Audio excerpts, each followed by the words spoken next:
In March of 2020, white rice cleared from store shelves in under 4 hours across 47 major American cities. Canned beans were gone by midday, bottled water by early afternoon. And if you were a prepper who had spent years following conventional advice, you watched your backup plan, the thing you'd been building for years, disappear off the shelves before you even got to the store. But here's what nobody talks about. The shelves weren't randomly emptied. There was a pattern. Specific aisles cleared within hours. Other aisles sat fully stocked the next day. And the foods sitting untouched in those leftover aisles, they were, in many cases, cheaper, more nutritious, and longer lasting than the stuff people were fighting over in the main aisle. I've been stockpiling food for 13 years.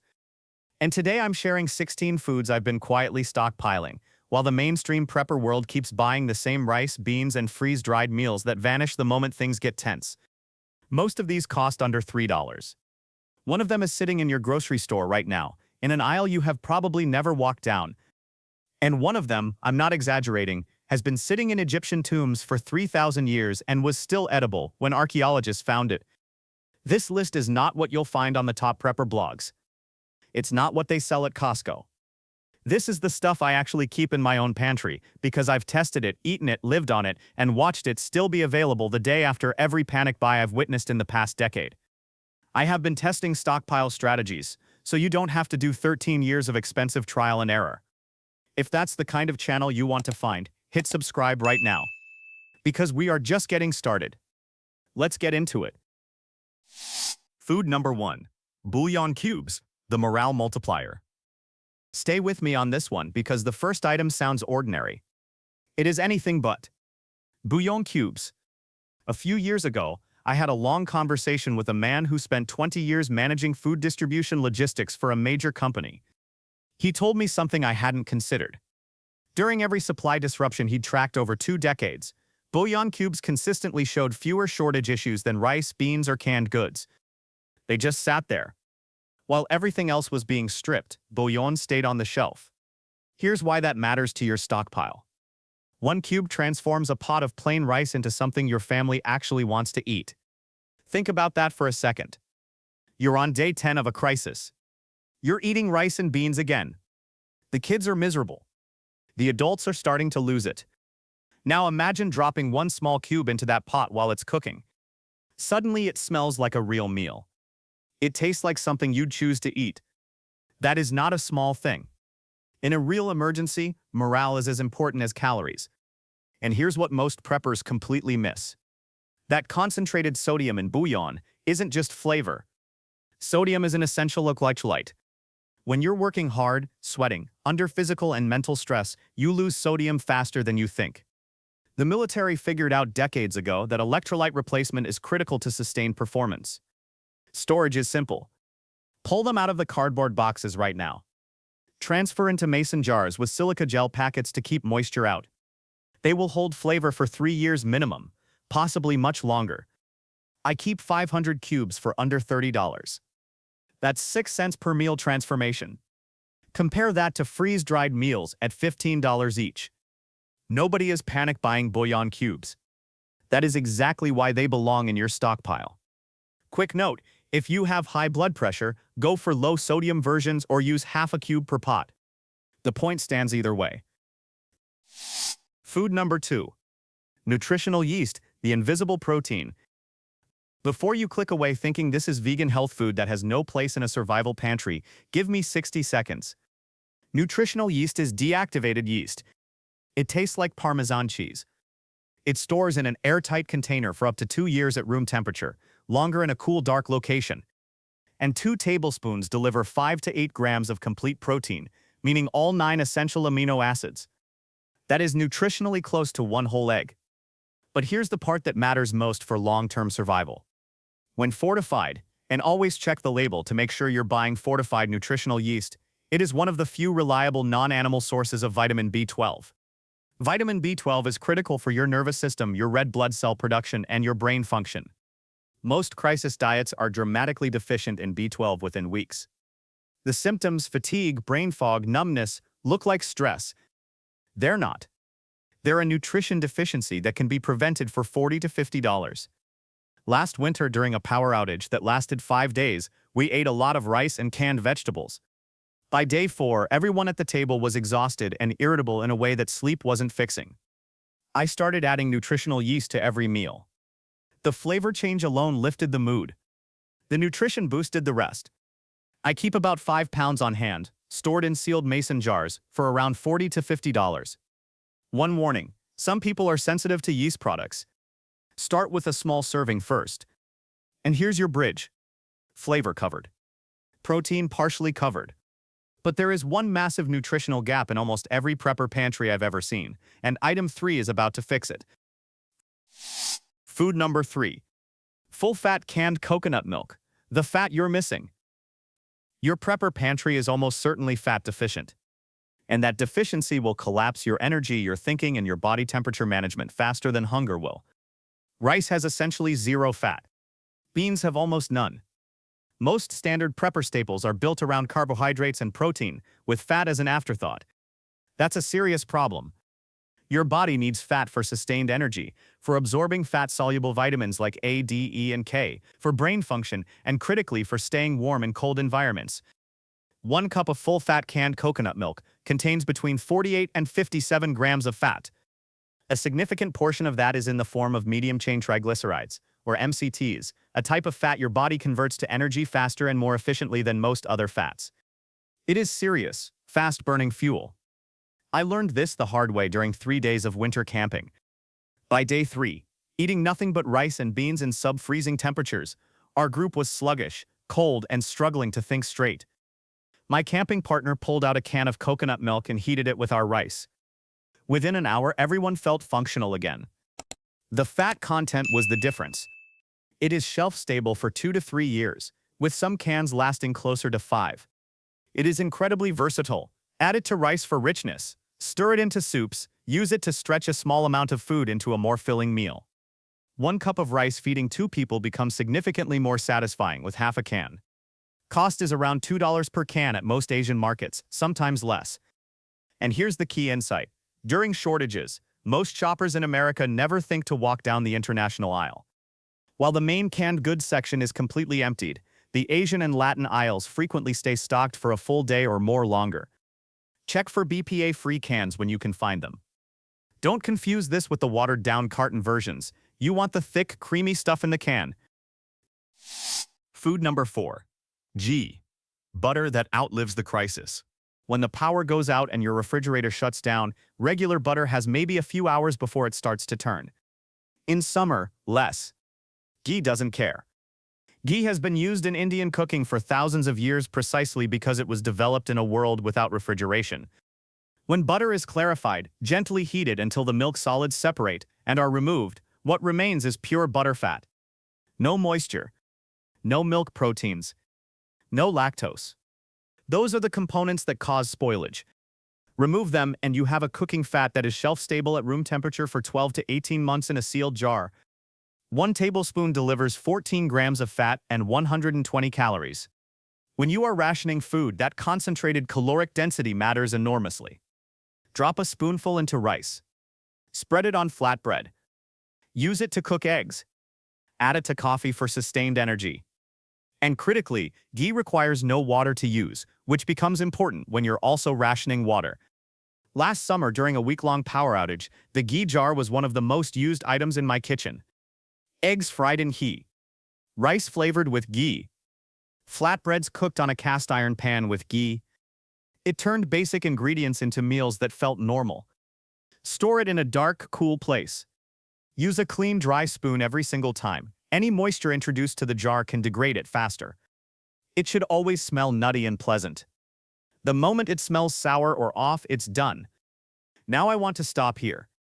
You now have flavor from Bullion, protein and B12 from Nutritional yeast, healthy fat from coconut milk, and a shelf-stable cooking medium from ghee. Let me tell you about something I call the panic geography problem, because understanding this pattern will make every single item on this list more valuable. During every supply disruption I've tracked since 2011, and that includes 2020, 2021, and 2022, the same pattern plays out. The main staple aisle, the rice, the pasta, the canned beans, clears within 2 to 4 hours of panic buying beginning. But the ethnic aisles, the Asian section, the Latin section, the Indian section, remain fully stocked anywhere from 24 to 72 hours longer. Sometimes they're barely touched at all. Items 1, 3, 4, 7, and several others on this list are all found in those aisles. That is not a coincidence. That is the strategy.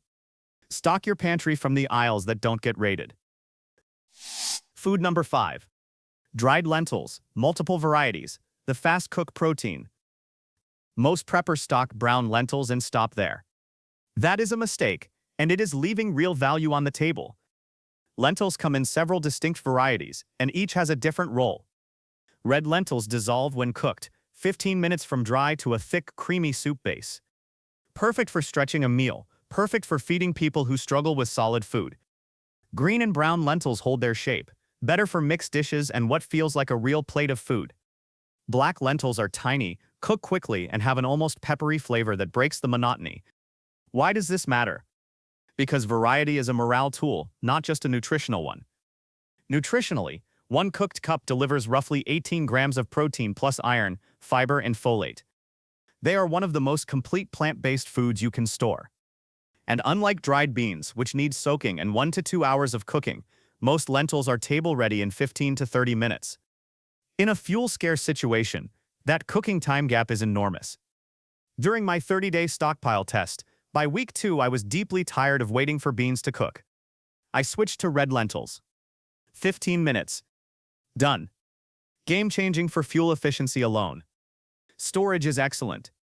In the original bag, 2 to 3 years easily.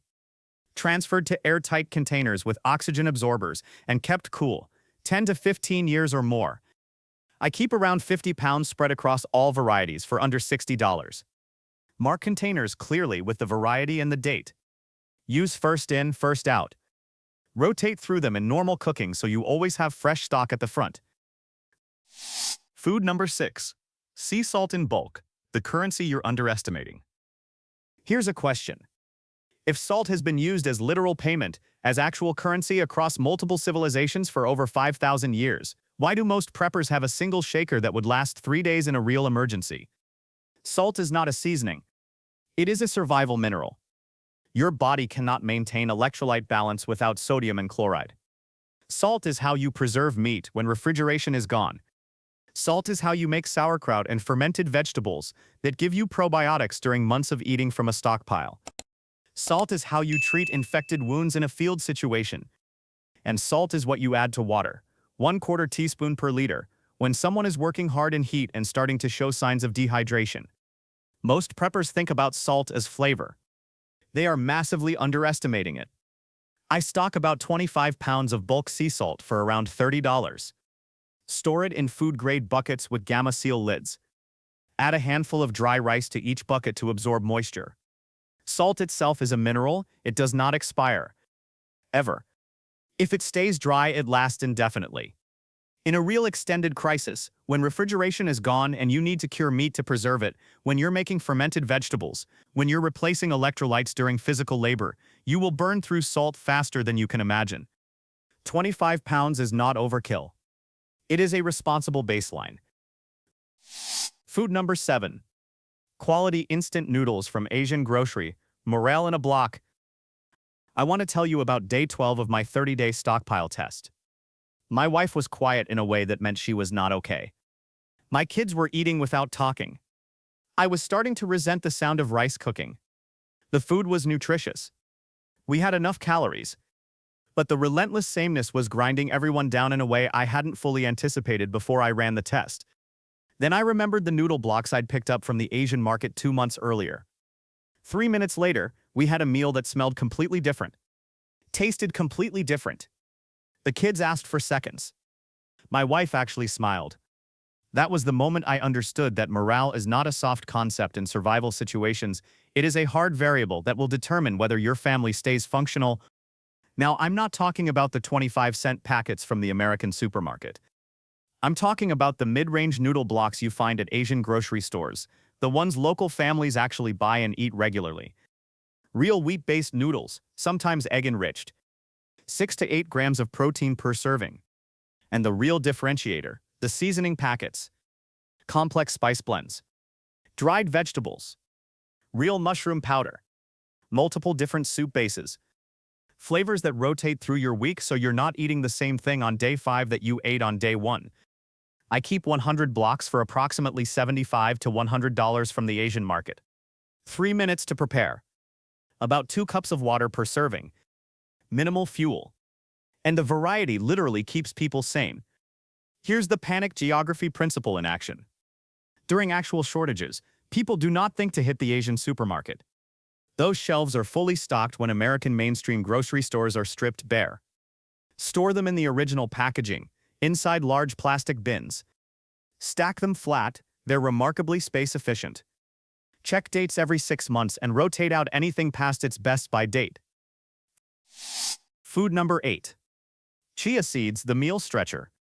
Yes. The Chia Pet commercial. Hear me out. 2 tablespoons of chia seeds contain 4 grams of protein, 11 grams of fiber, omega-3 fatty acids, calcium, and iron. That's a legitimately useful nutritional profile. But the survival application most people miss has nothing to do with nutrition directly. Chia seeds absorb 10 to 12 times their weight in water and form a thick gel. In a survival situation where you are working with limited food and need to stay full on smaller portions, that gel is your strategic tool. Mixed with water at a 1:4 ratio minimum, 1 part seeds, 4 parts water, and left for 15 to 20 minutes, chia forms a pudding that expands in your stomach and keeps you satiated for hours. I discovered this while backpacking. I needed maximum nutrition at minimum weight. 2 tablespoons of seeds, some water, 15 minutes of patience, and I had a meal that sustained me for a full morning on the trail. The egg replacement trick is something most preppers have no idea about. 1 teaspoon of chia mixed with 3 tablespoons of water and left for 5 minutes equals 1 egg in baking applications. In a crisis where eggs are scarce, that ratio keeps your bread and muffin baking functional. I keep about 10 pounds for around $60. 2 to 4 years sealed at room temperature, 4 to 5 years in the freezer. Now I want to stop and do something that most prepper channels never actually do. Let me show you the math. Here's how the first 8 items on this list can sustain one adult for a full day at approximately 1,200 calories, the minimum threshold for basic physical and cognitive function. 1 cup of cooked rice, 200 calories. Half a can of full-fat coconut milk, 220 calories. 1 cup of cooked lentils, 230 calories. 1 tablespoon of ghee, 120 calories. 1 block of Asian noodles, 380 calories. 2 tablespoons of chia seeds, 60 calories. Bullion, nutritional yeast, salt, flavor, electrolytes, B vitamins, at near zero caloric cost. Total 1,210 calories. Write that framework down. That is your daily minimum baseline from items you've now sourced for a few dollars each. Food number 9. Textured vegetable protein, meat without the freezer. Most preppers don't know this exists. Long-distance hikers have used it for decades, and it is one of the most underrated protein solutions in the entire prepper toolkit. Textured vegetable protein, or TVP, is dehydrated soy protein that comes in chunks or granules. When dry, it looks a little like kibble. When rehydrated in hot water or broth for about 10 minutes, it develops a texture that is remarkably similar to ground beef. Not identical, but close enough that most people eating it in chili, tacos, or pasta sauce. 1 pound of dry TVP rehydrates to the equivalent of 2 to 3 pounds of ground meat. Protein content is approximately 12 grams per quarter cup dry serving. Cost is around $6 per pound, compared to freeze-dried meat pouches running $20 or more. I keep about 20 pounds. That is equivalent to 40 to 60 pounds of ground meat, taking up a small fraction of the space and costing a fraction of the price. Stored in Mylar bags with oxygen absorbers, shelf life runs 5 to 10 years. 2 tips for flavor. Rehydrate in broth, not water. And season while it's rehydrating, not after. The protein structure absorbs flavor during the rehydration process. Warning: TVP is soy-based. Anyone with a soy allergy cannot use this. Most commercial TVP also comes from GMO soybeans. For non-GMO versions, look for certified organic TVP, which costs more but is available. And here's your open loop. We are about to hit the 5 items I have never seen covered on any other prepper channel. Not one. Stay with me, because items 12 through 16 are where this list becomes genuinely different from anything you've watched before. Food number 10. Non-fat powdered milk, the 20-year dairy solution. Most people buy powdered milk and leave it in the box. That box is cardboard. Cardboard is porous. The milk absorbs moisture and oxygen over time, becomes clumpy within months, and loses both nutrition and flavor long before its theoretical shelf life. Here is the correct approach. Buy non-fat powdered milk in bulk, specifically non-fat, not whole milk powder. Pull it out of the box immediately. Transfer it into Mylar bags, seal with oxygen absorbers using an impulse sealer, and store in a cool, dark location. Why non-fat? Whole milk powder contains fats that go rancid. Properly stored, it lasts 5 to 10 years. Non-fat powdered milk, stored correctly, lasts 15 to 20 years. That is the difference one processing step makes. It is versatile in a way that matters. Reconstitute for drinking using 1/3 cup of powder per 1 cup of water. Use it for baking bread and muffins. Make creamy soups. Add it to coffee. If you have a yogurt starter culture, you can even make yogurt. It's also a legitimate source of calcium, protein, and when fortified, vitamin D. I keep about 30 pounds for around $80. That is decades of shelf-stable dairy with zero refrigeration required. Pro tip on taste adjustment. During normal times, mix half powdered milk and half fresh milk when cooking. Your family adapts to the flavor gradually and unconsciously. When fresh milk is unavailable and you need the powdered version exclusively, there's no adjustment period and no complaints. Food number 11. Hard winter wheat berries, the 30-year foundation. Regular all-purpose flour lasts about 1 year in good storage conditions. Whole wheat flour, because of the natural oils in the bran and germ, goes rancid in 3 to 6 months. Wheat berries, the whole unground kernel, with nothing removed, stored in food-grade 5-gallon buckets with oxygen absorbers. That is not a typo. 20 to 30 years.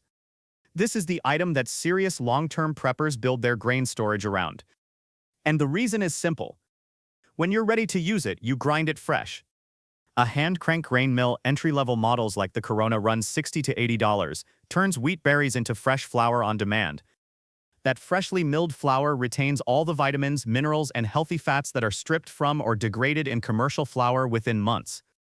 Caloric density is exceptional. Between 1,545 and 1,600 calories per pound. In a situation where you need maximum calories from minimum space, wheat delivers. 200 pounds in 5-gallon buckets, which costs around $70, provides my family with enough flour for more than a year. And wheat berries aren't just for flour. Cook them whole like rice for a chewy, nutty grain. Sprout them in 2 to 3 days for fresh living greens during winter. Soak for 8 to 12 hours. Drain and rinse twice daily. Gluten note: if anyone in your household has celiac disease or serious gluten sensitivity, store rice, quinoa, or certified gluten-free oat groats instead. Food number 12. Canned pumpkin puree, the overlooked vitamin bomb. Almost nobody in the prepper community talks about this one.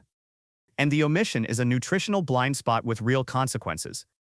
1 cup of plain canned pumpkin puree delivers more than 200% of your recommended daily intake of vitamin A. It is also high in potassium, high in fiber, and very low in calories, meaning it adds critical micronutrients without adding significant caloric load to your daily count. Here's why this matters. Vitamin A deficiency is one of the first nutritional crises to emerge in populations surviving on rice and bean-based diets. Night blindness, weakened immune response, skin deterioration, these symptoms develop faster than most people expect, and they look like general fatigue until they don't. Rice delivers almost zero vitamin A. Beans deliver almost none. If your stockpile is built around those two staples, you are building in a micronutrient deficiency from day one.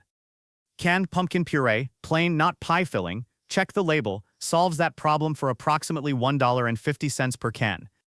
It is shelf-stable for 2 to 5 years. It stores easily. And it is genuinely versatile. Add it to soups for body and sweetness. Stir it into oatmeal. Mix it into flatbread dough for a nutrition and moisture boost. The seasonal buying window is October and November, when stores overstock aggressively for Thanksgiving demand. Buy 36 cans per person during that window, for around $54, and you have a year's worth of vitamin A coverage. During a shortage, nobody raids the baking and pie aisle. These cans will be there. Food number 13. Whole popcorn kernels. This one is sitting in the snack aisle of your grocery store right now for under $2 per pound in packaging that nobody touches during a panic buy. And it has a sealed shelf life of over 10 years. Whole dried popcorn kernels, not microwave bags, not the pre-seasoned tubs, just plain kernels in a bag or jar. Airtight storage means the internal moisture content stays stable and the kernels remain viable for popping indefinitely, with most sources documenting consistent results well past 10 years in sealed containers. But here's the thing most people miss about stockpiling snack food in a crisis. It's not the calories. 1 cup of popped popcorn is about 30 calories. It's the psychological function. Snacking is a fundamentally different act than eating a meal. It breaks the routine. It is comforting. Military ration designers have included familiar snack-type foods since at least World War II, specifically because the psychological lift from a familiar comfort food is a measurable performance variable. Pop kernels in a covered pot with a tablespoon of ghee, a direct callback to item 4, over any heat source, including a camp stove. Season with salt from your bulk supply. In 3 minutes, you have something that feels completely unlike survival food. Whole kernels can also be coarsely ground into cornmeal for use in flatbreads, porridge, and corn-based baking. You are not just stockpiling a snack. You are stockpiling a versatile grain with a decade of shelf life. And I want to do a quick calculation. If you have stocked the first 13 items on this list, buying conservatively at the prices I've quoted, at the 1,200 calorie per day baseline I showed you earlier, that investment sustains one adult for roughly 5 to 6 months. Show me another $400 investment with that kind of return. Food number 14. Miso paste in sealed pouches, the probiotic edge. Nobody talks about this one in prepper circles. Not a single channel I've found covers it seriously. And the gap it fills is one that most preppers don't even know exists in their strategy. Your gut bacteria are a functional part of your immune system. They regulate inflammation, synthesize vitamins, and help determine how effectively your body absorbs the nutrition you're consuming. Under normal life conditions, your gut microbiome is reasonably stable. In a crisis, high stress, disrupted sleep, poor diet variety, possibly compromised water quality, your gut microbiome takes a serious hit within 2 to 3 weeks. Most crisis diet foods actively work against gut health. Rice, beans, and dried grains provide minimal fermented bacteria support. Miso paste is fermented soybean paste that has been central to Japanese culinary tradition for over 1,000 years. It is rich in B vitamins, manganese, copper, and zinc. But its most important property for prepping is that it is a live fermented food that survives in sealed packaging at room temperature for 1 to 3 years, providing beneficial bacteria with every use.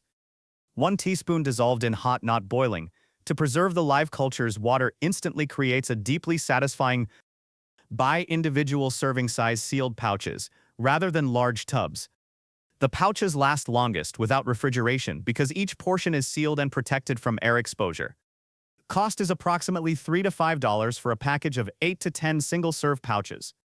Find them in Asian grocery stores, the same aisles that stay stocked during shortages, as we discussed in the panic geography framework earlier. This is the probiotic edge that no mainstream prepper strategy addresses. Your gut health during an extended crisis is not optional. Protect it. Food number 15. Oat groats, the rolled oats upgrade. Here is one of the most underrated decisions you can make in your entire food storage strategy, and it costs you almost nothing extra to get it right. Rolled oats, the kind in the round cardboard canister, last approximately 2 years in good storage conditions. They're widely recommended in prepper circles. They're a good food. But there's a version of the exact same oat that lasts 10 to 15 years, possibly longer in truly airtight conditions. Oat groats are oats in their whole, minimally processed form. The kernel is intact. The bran, germ, and endosperm are all present.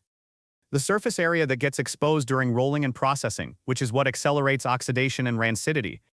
Store them in mylar bags with oxygen absorbers in food-grade buckets, same method as your wheat berries, and they will outlast rolled oats by a decade or more.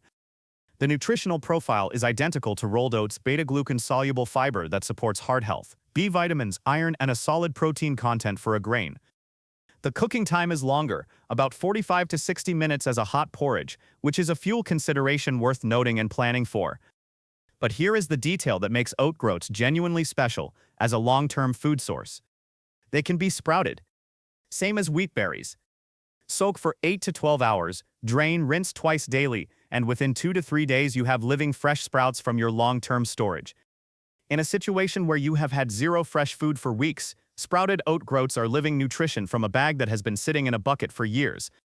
Available in bulk food stores and online for $1 to $2 per pound. Store alongside your wheat berries. Label everything clearly. Groats and wheat berries look similar in the bag. Food number 16. Raw honey, the only food that literally never expires.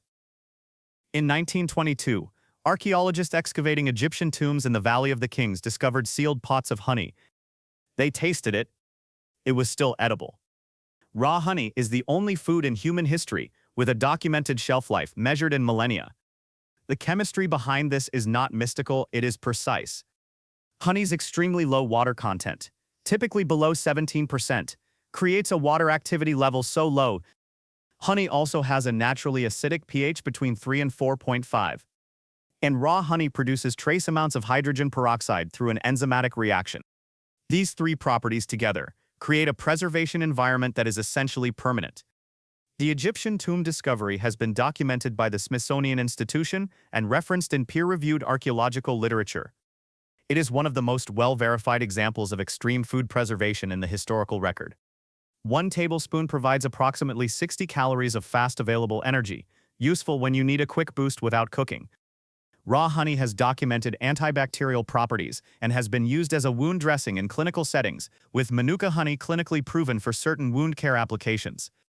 It is a cough suppressant. Small doses have a mild sedative effect that can help with sleep during high-stress periods. And it is an outstanding flavoring agent that can transform plain porridge, flatbread, or herbal tea into something that feels like a treat.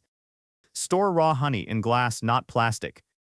Heat destroys the beneficial enzymes. Keep it below 40 degrees Celsius. Crystallization is normal and does not mean spoilage. To reliquify crystallized honey, place the jar in warm water. Never microwave it. One critical safety note: never feed honey to infants under 12 months old due to botulism risk. Cost is $8 to $15 per pound locally, more for specialty varieties. Store several pounds. It will be the last item in your pantry to expire, because it simply will not. Those are the 16 foods. But there is one more thing I need to show you, and it is not a food. It is the calculation that separates preppers who actually survive from preppers who just have full shelves. Most people who build a food stockpile never run the actual math. They stack bags and cans until the shelves look full and call it done. But full shelves and sufficient nutrition are not the same thing. Here is the framework. One adult needs a minimum of 1,200 calories per day to maintain basic cognitive and physical function. That is the floor, not comfortable, not optimal, but functional. Plan for 1,500 to 2,000 calories per day if you want real performance and morale. Take your total estimated caloric storage. Divide by the number of people in your household. Divide again by your daily calorie target. That is how many days your stockpile actually covers. Most people who do this calculation for the first time are genuinely surprised by how far short they fall. Now add the 16 items from this list into that calculation. Wheat berries at 1,550 calories per pound. Coconut milk at over 450 calories per can. Ghee at over 1,000 calories per cup. TVP at 1,600 calories per pound dry. These are calorie-dense, long shelf-life, low-panic buy items that make your per-dollar caloric density much higher than conventional prepper staples. The panic geography principle ties everything together. When you need to restock in a real shortage, you now know exactly which aisles to go to. Ethnic food sections. International aisles. Baking and specialty sections. Health food stores. These stay stocked hours and sometimes days longer than main staple aisles during every supply disruption I have witnessed. A few final principles that took me years to learn. Rotate using first in, first out always. Label everything with the purchase date, not the expiration date.